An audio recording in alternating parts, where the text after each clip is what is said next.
Hello folks, you will recognise me as the reviewer in these car review videos. Just a quick note to let you know that if you are looking at buying this particular car, then this video is for you. If however you already own this car, then I would have to say I don't recommend it for you. Now the reason for that is because I'm very open with my reviews, and there's a lot of positives and there's a lot of negatives. However, I usually find that if somebody already owns a car, they tend to come to the videos to only hear something positive about something they love. So if you already own the car, this video isn't for you. If however you're thinking about buying one, then I'd have to say it is. Because when you finally go to see the car, or you go and take it for a test drive, at least you'll have some points to consider that you might not have thought of beforehand. So I hope you enjoy the video.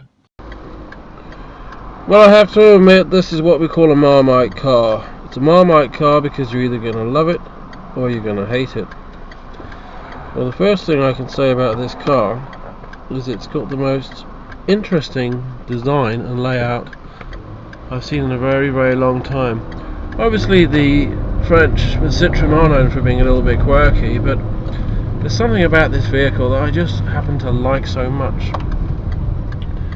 Let me start out with what isn't too good on this. The first thing I would say is, although it's quirky in its design, an analogue display seems a little bit, I don't know, dated.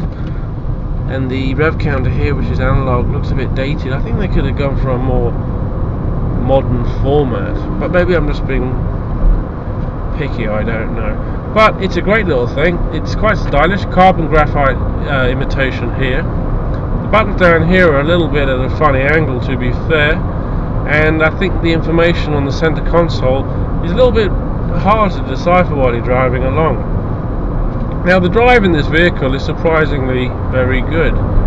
The steering is razor sharp. The car is very, very responsive. Although it does tend to fray around a bit and bounce around a bit, you know, I don't think most people are going to be too surprised with that being a Citroen. The visibility is fantastic. There's only one issue with the visibility, and that is the rear view, the side mirrors are placed far too far down back towards you along the doors, and they really are very low and in front of you. I mean, technically speaking, the side mirror is about there. That's too near to the driver. So that's odd, and I don't quite understand why they're there. There's no apparent reason.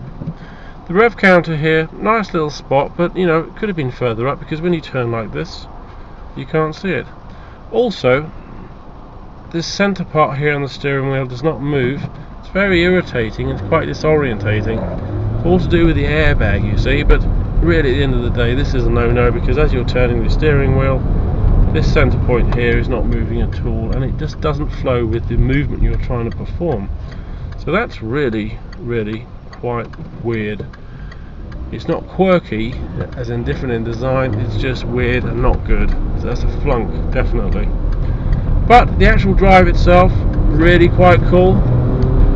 I mean, obviously this is a small engine car, but I like the steering. It'd be good for nipping around a town, even though you probably will be able to see what's in the side mirrors, because they're too way out of where you are. I really am surprised that they've gone for those design with the wing mirrors. Now, coming into fifth gear now, onto a motorway, immediately obvious to me travelling at 60 miles an hour that this car would benefit from a sixth gear. It's just 60 miles an hour, it's running out of steam. I wouldn't like to travel a big distance at 70 miles an hour. It needs that extra gear. So many cars have it now. It's a fantastic idea.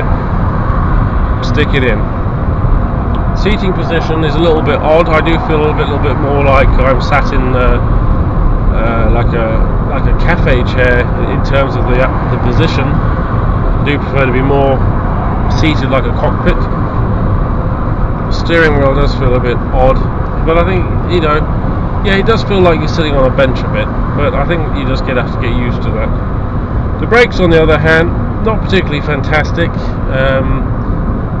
You do have the ability to apply them at a gradient, which doesn't always happen with a lot of cars because you have this grabby effect. So 10 out of 10 for that, they've done alright. This is an unusual car, but to be fair, it drives really, really well. It really nips along quite nicely. It's a little commuting vehicle for darting around a town. If you want it for anything else, this is not the car for you. It's quite spacious inside, plenty of headroom, and you can get 4 people in here, no problem at all. So this car has a lot of good points. There's a lot of good points which would help it to sell, but there's a lot of little strange idiosyncrasies which will irritate people. And the first thing to recap is the steering wheel and the wing mirrors. They're very peculiar, but I think you can get used to this car just like any other.